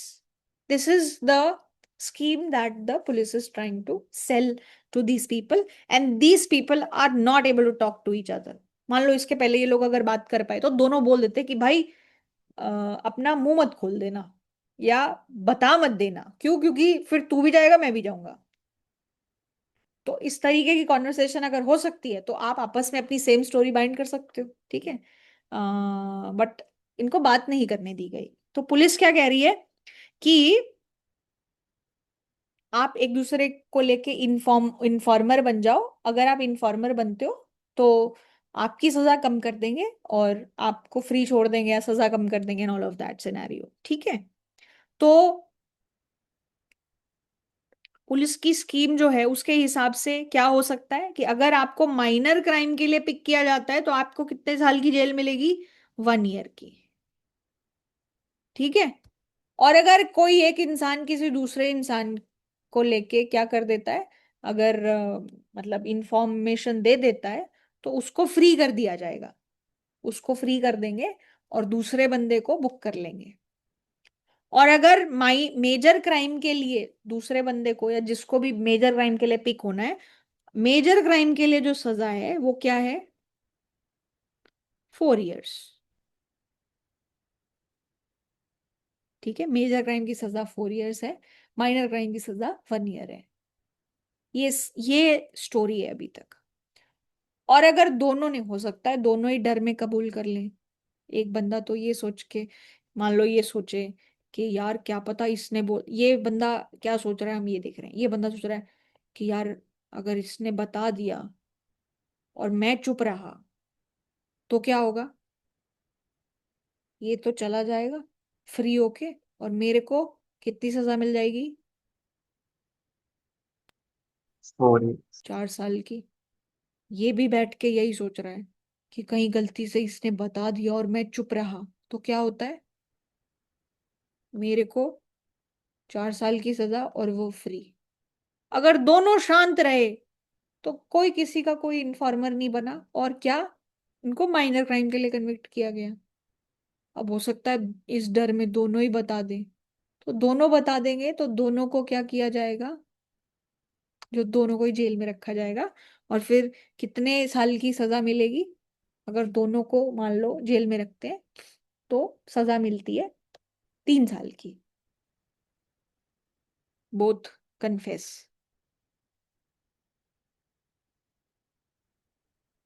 तो आइडियली हमारी स्टोरी ये है कि 3 साल की सजा मिलती है इस मेजर क्राइम के लिए। हाँ, अगर एक बंदा शांत रहा और दूसरे ने गवाही दे दी तो आपको एक्स्ट्रा सजा मिलेगी कि तुम शांत भी रहे हो और क्राइम भी कर रहे हो, वो एक्स्ट्रा सजा है। और अगर दोनों शांत रहते हैं, चुप रहते हैं, एक दूसरे की गवाही नहीं देते, तो माइनर क्राइम के लिए उनको सजा मिल जाएगी और वो 1 साल की जेल में रहेंगे। स्टोरी समझ में आ गई? Yes ma'am. ठीक है।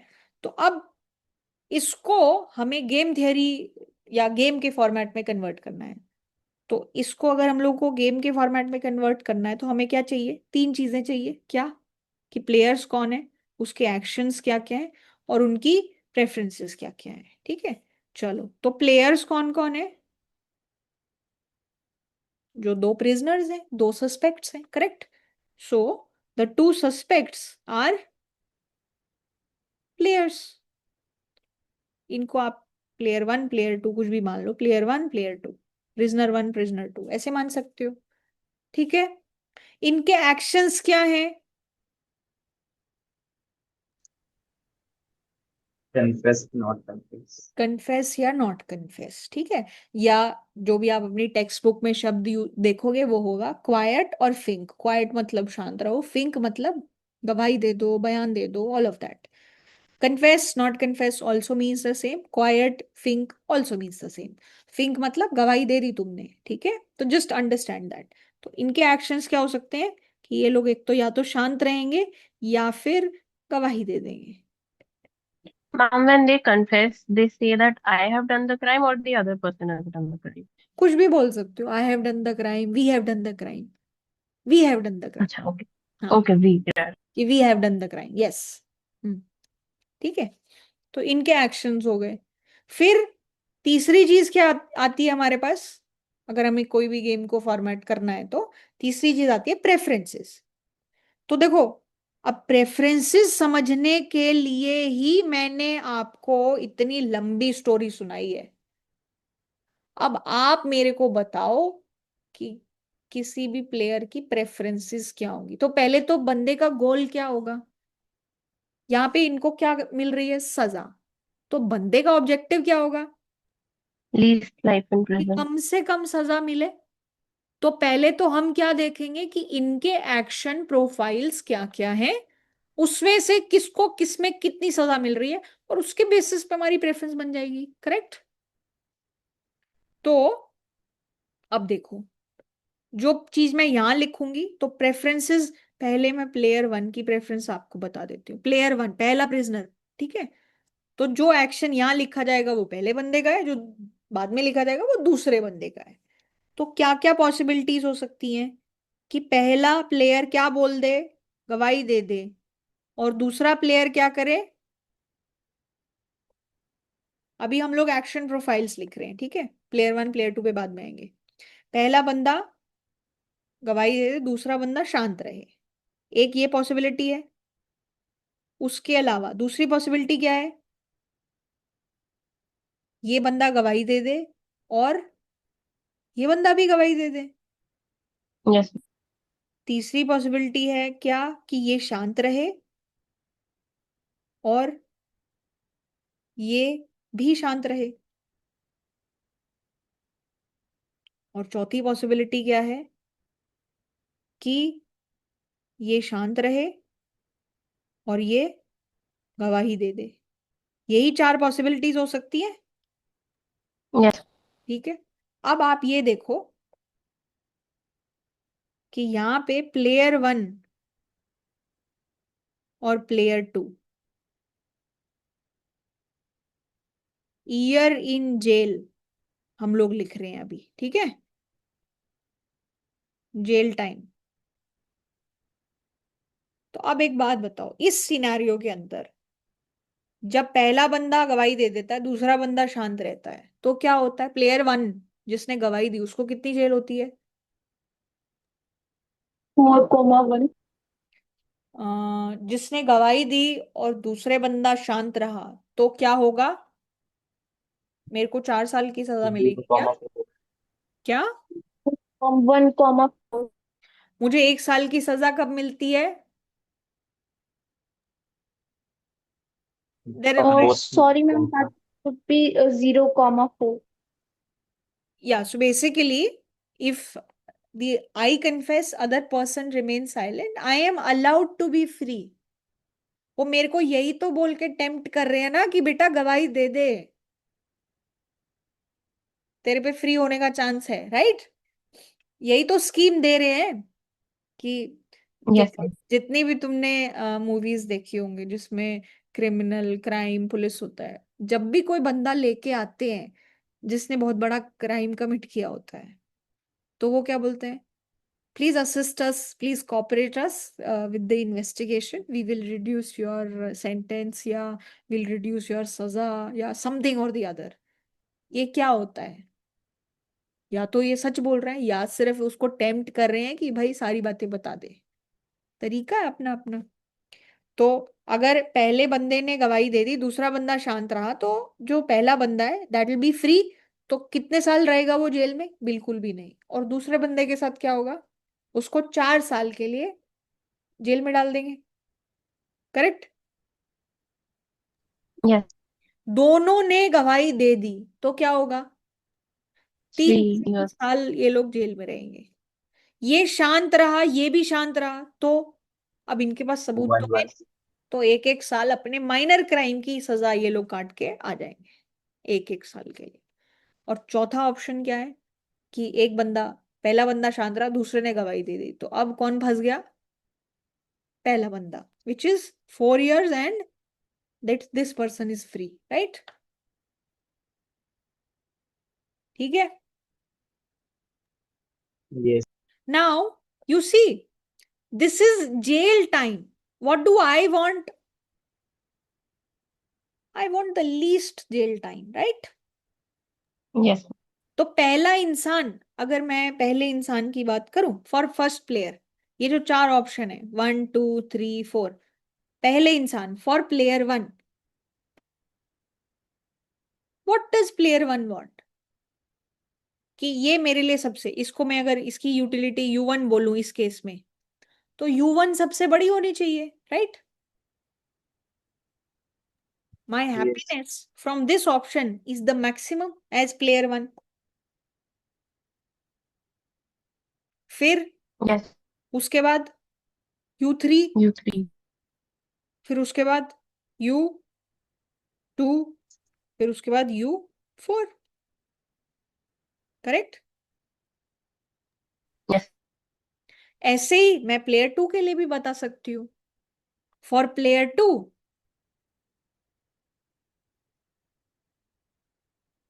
और प्लेयर 2 में क्या बोलूं? ये सबसे ज्यादा हैप्पी ऑप्शन 4 में है, फिर ऑप्शन 3 में है, फिर ऑप्शन 2 में है, फिर ऑप्शन 1 में है। करेक्ट?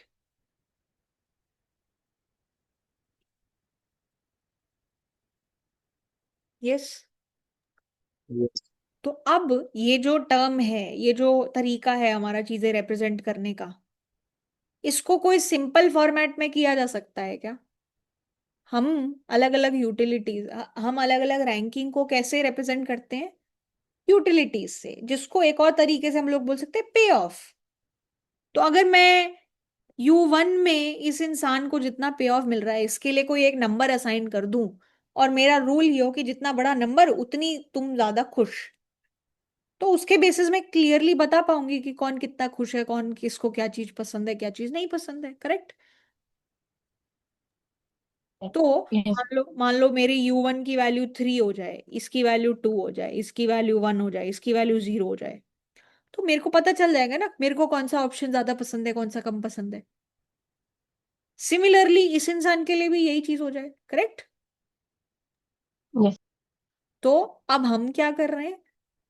हम एक्चुअली यही कर रहे हैं क्या, कि लोगों की प्रेफरेंसेस को कैसे रिप्रेजेंट करेंगे? पे ऑफ फंक्शन से रिप्रेजेंट करेंगे। तो अब एक चीज ये देखो, कि ये एक तरीका हो गया गेम को रिप्रेजेंट करने का, where in you mention player, where in you mention action, where in you mention what are the preferences in this manner. इसी चीज को कंडेंस तरीके से, बहुत प्यारे तरीके से रिप्रेजेंट करने का तरीका क्या है कि देखो अब मैं क्या करूं, जो पूरी ऊपर इंटरप्रिटेशन हुई है उसी चीज को प्यार से एकदम ऐसे रिप्रेजेंट भी कर सकते हैं। कैसे, ये देखो कि यहाँ पे मेरा प्लेयर हो, पहला मेरा यहाँ पे क्या है, सस्पेक्ट 1, यहाँ पे मेरा सस्पेक्ट 2। सस्पेक्ट 1 के क्या क्या एक्शंस हो सकते हैं कि मैं शांत रहूं, क्वाइट, या फिर मैं थिंक करूं। सस्पेक्ट 2 के क्या ऑप्शन है, वो शांत रहे या फिर वो थिंक करे। करेक्ट। तो ऐसे हमारे पास ये 4 ऑप्शंस हो गए जो हमारी ये 4 एक्शन प्रोफाइल्स थी। तो इसका मतलब क्या होगा, पहला बंदा भी शांत था, दूसरा बंदा भी शांत था। इस ऑप्शन का मतलब क्या होगा, पहला बंदा शांत था, दूसरा बंदा थिंक कर रहा था।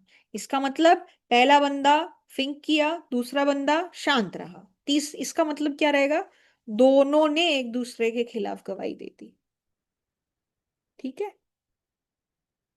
तो अब ये देखो, सबसे कम सजा कब मिल रही थी, Sting.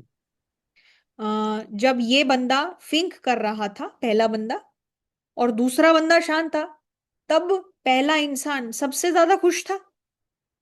Yes. तो मैं इसको 3 से रिप्रेजेंट करती हूँ। जितना बड़ा नंबर उतनी अच्छी बात। आप जरूरी नहीं है 3 ही यूज करो, 4, 5, 10, all that matters to us is the ranking, that's all. तो ये थोड़ा टेंशन मत ले लेना कि उस वहां पे 4 लिखा हुआ है, यहाँ पे 5 लिखा, उस चीज की बिल्कुल टेंशन नहीं लेनी है। You only need to care about the order. मैं कल को इसको 4, इसको 3, इसको 2, इसको 1 लिख दूं तो भी कोई प्रॉब्लम नहीं है। इसको मैं 3, 2, 1, 0 लिख दूं तो भी चलेगा। इसको 4, 3, 2, 1 लिख दूं तो भी चलेगा। इसको 400, इसको 399, इसको 398, इसको 397 ऐसे लिख दूं तो भी चलेगा। All that matters to you is the ranking.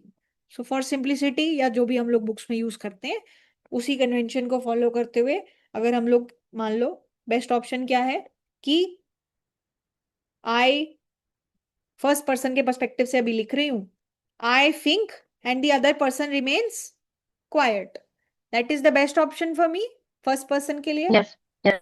तो पहले इंसान का जो पे ऑफ है वो हम लोग सबसे पहले लिख रहे हैं, 3, उसको 3 ऑप्शन दे दिया। फिर दूसरा ऑप्शन मेरा जो बेस्ट है वो क्या है कि हम लोग दोनों शांत रहें। करेक्ट। तो Yes. शांत रहें, उसमें हमने नंबर क्या दिया था, 2, तो यहाँ पे 2 नंबर दे दिया। फिर उसके बाद मेरे लिए अगला बेस्ट ऑप्शन क्या है, ये जिसमें क्या हो रहा है, मैं भी बोल रही हूं, वो भी बोल रहा है। तो ये कौन सा ऑप्शन है, ये वाला ऑप्शन है। Correct. And then finally, U4 is what? I am quiet, the other person thinks. That is the worst for me, which gives me 0 number. तो ये जो नंबर हमने यहाँ पे दिए हैं, इससे मुझे क्या पता चल गया, ये नंबर देखते ही मेरे दिमाग में क्या होना चाहिए कि ये सबसे खराब चीज है मेरे लिए, फिर ये, फिर ये, फिर ये, या ये Yes. मेरे लिए बेस्ट चीज है, फिर ये सेकंड बेस्ट है, ये थर्ड बेस्ट है, ये वर्स्ट है। ये पॉइंट क्लियर हो गया। Yes. और इसमें नंबर से कोई रेलेवेंस नहीं है, आपका ऑर्डर वही रहना चाहिए। इसको 1000 लिख दो, इसको चाहे 500 लिख दो, इसको चाहे 250 लिख दो, इसको चाहे 0 लिख दो, this is also the same, order is the same. Now we have to do the same thing for the other person. ये क्या है, ये जो आपने लिखा है, ये एक तरीके से क्या है, पहले इंसान का पे of function. Payoff function will give some number. The bigger the number is, the more preferred that outcome is. That is the only role of the payoff function. कि अलग अलग एक्शन प्रोफाइल्स पे नंबर असाइन कर दो, जितना बड़ा number उतनी तुम्हारी बढ़िया प्रेफरेंस, जो तुम्हारी नजर में वो वैसी प्रेफरेंस रहेगी। एंड सिमिलर पैटर्न से हमारा यहाँ पे क्या है, U4 is the best for second person. U4 is what, quiet and think. तो पहला बंदा क्वाइट रहे, ये बंदा थिंक करे, ये इसके लिए क्या है, बेस्ट। तो अगर ये बेस्ट है तो इसको कितना नंबर दे दे, 3। Three. तो इसको 3 दे दिया। फिर सेकंड, थर्ड, यू थ्री मतलब क्या, बोथ आर क्वाइट, तो उसको 2 नंबर दे दिया। Yes. Correct. And then third option is U2. U2 is what? U2 is think and think. Both people are speaking. Think. तो यहाँ पे 1 दे दिया and then 0। तो ये जो है, ये हमने क्या लिख दिए, दोनों के पे ऑफ्स एक साथ लिख दिए। ये पॉइंट क्लियर हो गया? तो ये क्या है, इस फॉर्मेट में अगर हमने लिखा है चीजें, तो हमें ये भी पता है कि प्लेयर कौन है, सस्पेक्ट 1, सस्पेक्ट 2। मुझे ये भी पता है इनके एक्शंस क्या है, क्वाइट थिंक, 2 स्टेप हो गए। तीसरा स्टेप, मेरे को इनकी प्रेफरेंस भी पता है, मेरे को अलग अलग एक्शन प्रोफाइल पे किसको क्या पसंद है वो भी चीज समझ में आ रही है। Correct. Yes. Way of writing the game in a very compact manner. अब इसी सिनेरियो में आप देखो कि अगर ये लोग दोनों चुप रहे वर्सेस दोनों ने बात कर ली, दोनों ने गवाही दे दी, which is better? Both staying quiet. Both staying quiet is better. But हम लोग लेटर ऑन देखेंगे जब हम लोग नैश इक्विलिब्रियम के कॉन्सेप्ट के बारे में बात करेंगे कि इस गेम में इन लोगों के लिए कॉपरेट करना बहुत मुश्किल होगा, और वो अल्टीमेटली बेसिकली नैश इक्विलिब्रियम यही आएगा कि वो लोग कॉपरेट नहीं कर रहे हैं। वो कैसे आएगा, क्या आएगा, उसके पीछे की पूरी स्टोरी हम लोग समझेंगे। बट आपको ये चीज समझ में आ गई जो हमने अभी देखी? Yeah. ठीक है। ऐसे ही बहुत सारे और भी गेम्स हैं जिसके एग्जाम्पल्स हम लोग देखेंगे इसी से मिलता जुलता हुआ। देखो, जैसे एक सिंपल से क्विकली बात करते हैं, 2 एग्जाम्पल्स और डिस्कस करूंगी, उसके बाद हम लोग क्लास को पॉज करेंगे and that will be it for today. जैसे एक गेम है। Mom, I had one ये please. question. In this game, is the reason that they'll not be able to cooperate because selfishness will triumph consideration for the other? Absolutely right, absolutely right. कि अगर मैं सोचूं ना कि वो बंदा चाहे कुछ भी करे, दूसरा बंदा, जैसे मैं सस्पेक्ट 1 हूं, तो मैं ये सोचूंगी ना कि अगर वो शांत रहा तो मेरे लिए क्या अच्छा है, और वो उसने गवाही दे दी तो मेरे लिए क्या अच्छा है। अगर मान लो दोनों सिनेरियो में मेरा आंसर ये रहेगा कि मेरे लिए गवाही देना अच्छा है, तो मैं तो हमेशा गवाही दूंगी। करेक्ट। Yes. तो फिर से एक बारी मैं बोलती हूँ, actually this is like this is how you come up with this concept of Nash equilibrium. Properly exact तरीके से क्या होता है वो तो हम लोग एंड में देखेंगे, बट अगर आपको कुछ चूज करना है और जिसमें दूसरा बंदा भी इन्वॉल्व है, तो आप सोच, और दूसरे बंदे के पास 2 ऑप्शन है, तो आप सोचते हो कि अच्छा उसने अगर ये ऑप्शन चूज किया तो मेरे लिए क्या करना अच्छा रहेगा, और उसने दूसरा ऑप्शन चूज किया तो मेरे लिए क्या करना सही रहेगा। और दोनों ही केस में अगर आपका आंसर आता है कि आप एक पर्टिकुलर एक्शन ही करो, हमेशा आपके लिए वही बेस्ट है, irrespective of what the other person is doing, so then what will you do? You'll You'll always choose that one. choose the one that is the best for you, right? Yes. And we have a similar scenario for the other person in this case. Correct? तो both Yes. people will end up giving गवाही against each other. तो जैसे for example ये जो हमने case देखा है, इसमें देखो, तो हम ये सोच रहे हैं कि सस्पेक्ट 1 के दिमाग में क्या चल रहा होगा। सस्पेक्ट 2 के पास 2 ऑप्शन थे कि वो शांत रहे या वो गवाही दे दे। तो देखो, अगर वो शांत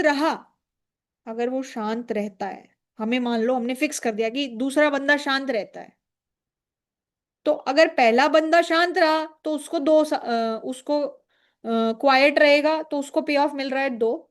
और अगर वो गवाही दे देता तो उसको पे ऑफ क्या मिल रहा है, 3। Yes. तो वो क्या चूज करना चाहेगा, 3। Think. दूसरा, आपने सोच लिया कि चलो ये शांत रहा तो क्या हुआ, अगर मान लो इसने गवाही दे दी, फिर तो अगर ये बंदा शांत रहता है तो उसको 0 पे ऑफ मिलता है, अगर ये बंदा गवाही देता है तो इसको कितना पे ऑफ मिलता है, Uh, वन। तो ये चाहे शांत रहे या चाहे ये गवाही दे, मेरे लिए हमेशा क्या बेस्ट है? Yes, ma'am. गवाही देना। तो मैं भी गवाही दूंगी, और दूसरा बंदा भी ऐसे ही सोच रहा होगा तो वो भी गवाही देगा। तो हम तो इधर आके रुक जाएंगे। करेक्ट। Yes, ma'am. जबकि एक बेटर सिचुएशन में हम पहुंच सकते थे अगर हम कॉपरेट करते तो। राइट। Yes, ma'am. बट वो हो ही नहीं पाया, because of this particular situation that has come up.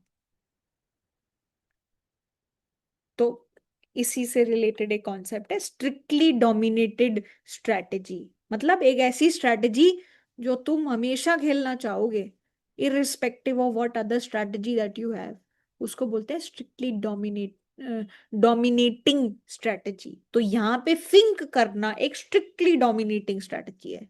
अभी टेंशन मत लो कि उसका डेफिनेशन क्या होता है, but just telling you for your reference here. Okay. ठीक है। ओके, अब इसी से मिलता जुलता हुआ एक हम लोग वो कर सकते हैं क्या? जैसे दो फ्रेंड्स हैं, ठीक है। अब ये तो बहुत बढ़िया सिनेरियो है, आप लोगों के साथ यही होता है क्लास में। अब एक ग्रुप प्रोजेक्ट मिल गया,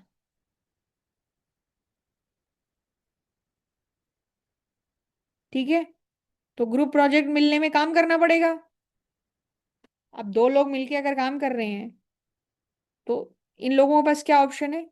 कि या तो भाई बढ़िया से मेहनत करो, या फिर मजे करो और मत करो मेहनत। करेक्ट। Yes.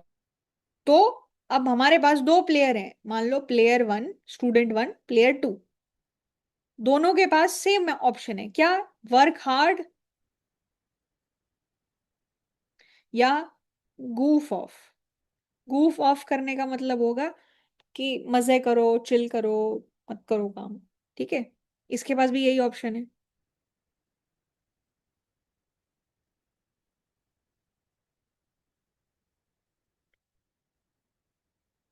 ठीक है। हार्ड वर्क करने में मेहनत लगती है।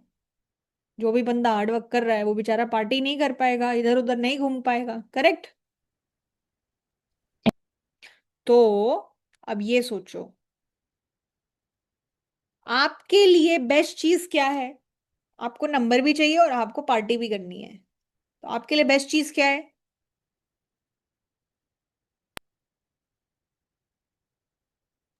That you सामने goof वाले off मेहनत and करे। the other person. सॉरी, एक एक करके कि दूसरा बंदा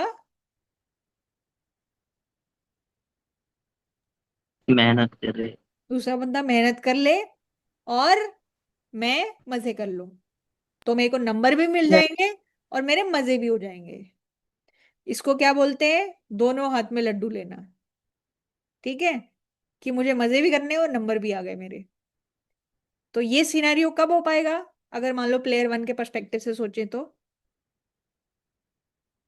when he is or she is goofing off and the other person is working hard. Correct. Yes, ma'am.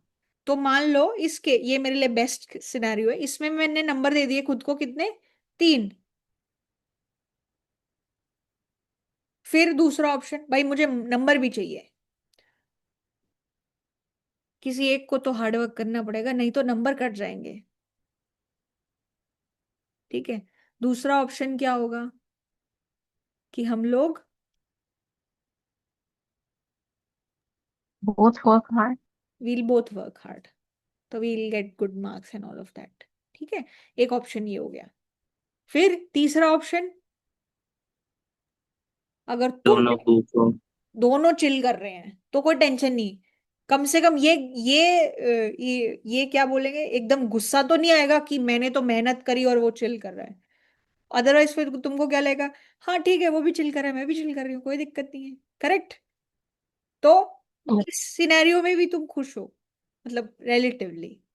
और ये इस सिनेरियो में तो तुम एकदम पागल ही हो गए कि ऐसे कैसे हो गया। करेक्ट। Yes. एंड सेम कहानी दूसरे इंसान की भी है कि वो क्या चाह रहा है? कि अगर बेस्ट चीज क्या है उसके लिए कि तुम मेहनत करो वो मजे करे, फिर दोनों मेहनत कर लो तो नंबर भी मिल जाएंगे, दोनों चिल कर लो तो पार्टी हो जाएगी, और तुम मेहनत करो और वो मजे करे ये तो तुम बिल्कुल बर्दाश्त नहीं कर सकते। करेक्ट? Yeah. तो ये कैसा सिनेरियो हो गया? ये भी बिल्कुल ऐसा ही सिनेरियो हो गया जैसा प्रिजनर्स डिलेमा का था। Yeah. तो यहाँ पे क्या होता है? यहाँ पे भी what will be your best strategy? goof of.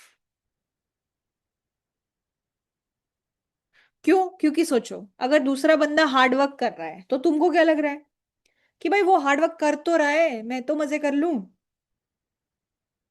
और अगर बंदा वो चिल कर रहा है, अगर वो चिल कर रहा है तो तुमको क्या लगेगा, भाई मेरे हार्ड वर्क करने से क्या फायदा, मैं भी चिल कर लेती हूँ। करेक्ट? तो तुम क्या करोगे? तुम भी चिल करोगे और तुम्हारा प्रोजेक्ट मेट भी चिल करेगा, तो तुम दोनों चिल ही करोगे तो तुम यहाँ आ जाओगे। तुम यहाँ आ सकते थे बट तुम यहाँ नहीं आ पाओगे। क्यों? क्योंकि goof of is the strictly dominated strategy, dominating strategy. Is that okay? So this is exactly how, मतलब प्रिजनर्स डिलेमा वाली एग्जैक्ट सिचुएशन हो गई हमारे साथ। करेक्ट? अब आपके लिए एक होमवर्क है, अच्छे से सोचना है इसको, कि अगर आप एक डुओपली के बारे में बात कर रहे हो, डुओपली मतलब दो फर्म्स, मान लो दो फर्म्स है, वो किस तरीके से compete कर रही हैं प्राइसेस पे, और दो ही प्राइस है, हाई प्राइस लो प्राइस, दो ही प्राइस अलाउड है, बहुत ज्यादा हम लोग वेरिएशन अलाउ नहीं कर रहे। तो एक फर्म 1 है, एक फर्म 2 है। ठीक है? हाई प्राइस रखोगे, ये फर्म हाई प्राइस रखती है, ये फर्म लो प्राइस रखती है, ये फर्म हाई प्राइस रखेगी, ये फर्म लो प्राइस रखेगी, और ये दो दो ही ऑप्शन है, मान लो 100 रुपए या 10 रुपए, यही दो ऑप्शन है। तो इस केस में क्या होगा, आपको थोड़ा सा वो सिचुएशन एनालाइज करनी है, और आपकी प्रेफरेंसेस किस चीज पे बेस्ड होंगी? Your preferences will be based on profits. जैसे for example, just to tell you little bit about this story, अगर दोनों बराबर प्राइस रखेंगे तो काइंड ऑफ डिमांड आधी आधी हो जाएगी। ठीक है? लेकिन हाई प्राइस रखेंगे तो ज्यादा प्रॉफिट कमाएंगे। दोनों लो लो प्राइस रखते तो डिमांड आधी आधी होगी, बट तुम सेम प्रोडक्ट के लिए कम प्राइस चार्ज करो तो तुम्हारा प्राइस, तुम्हारा प्रॉफिट जो तुम्हारे हाथ में आएगा वो कम होगा। इस सिनेरियो में क्या होगा, पहली फर्म हाई प्राइस रख रही है, दूसरी फर्म लो प्राइस रख रही है, तो सारे कस्टमर्स किसके पास आएंगे? फर्म 2 के पास। Correct? And what will happen here? The opposite. तो इस सिनेरियो को भी हम लोग प्रिजनर्स डिलेमा फॉर्मेट में रिप्रेजेंट कर सकते हैं। तो कहने का पॉइंट ये है कि बहुत अलग अलग सिचुएशंस को गेम्स के फॉर्मेट में रिप्रेजेंट किया जा सकता है, और ये इस तरीके के जो एग्जांपल्स हम लोग पढ़ रहे हैं, जैसे प्रिजनर्स डिलेमा, या आगे जाके बाक एंड स्ट्रेविंस्की, एक गेम हम लोग पढ़ने वाले थे जो आज हम नहीं पढ़ेंगे, जिसको लेके मैंने दो यूट्यूब लिंक्स भी भेजे थे म्यूजिक के, कि इन केस किसी को क्यूरियोसिटी हो कि ये कौन है म्यूजिक जिसका ये हम लोग सुन रहे हैं। This was way back in time. Those people are not alive yet. But the name got popular from there. ठीक है? तो एक स्टैंडर्ड हमने प्रिजनर्स डिलेमा गेम देखा जो बहुत अलग अलग पर्टिकुलर सिचुएशंस को रिप्रेजेंट करने में काम आएगा। ऐसे ही हम लोग कुछ जो स्टैंडर्ड चीजें हैं जिसके बेसिस पे बहुत अलग अलग चीजें रिप्रेजेंट हो सकती हैं, उनके और एग्जांपल्स देखेंगे, and then we'll start off with the discussion on Nash equilibrium. ठीक है? दिस today's class is I think till this point only, and it kind of serves as an intro to what all this is and how we'll be thinking about it. Paper समझ जाओगे, आराम से समझ में आएगा, बहुत ज्यादा वैसी टेंशन नहीं लेनी, just be little attentive, and concept story को लॉजिकली कंबाइन करते चलो, पेपर आराम से हो जाएगा, कोई टेंशन नहीं है। ठीक है? ऑल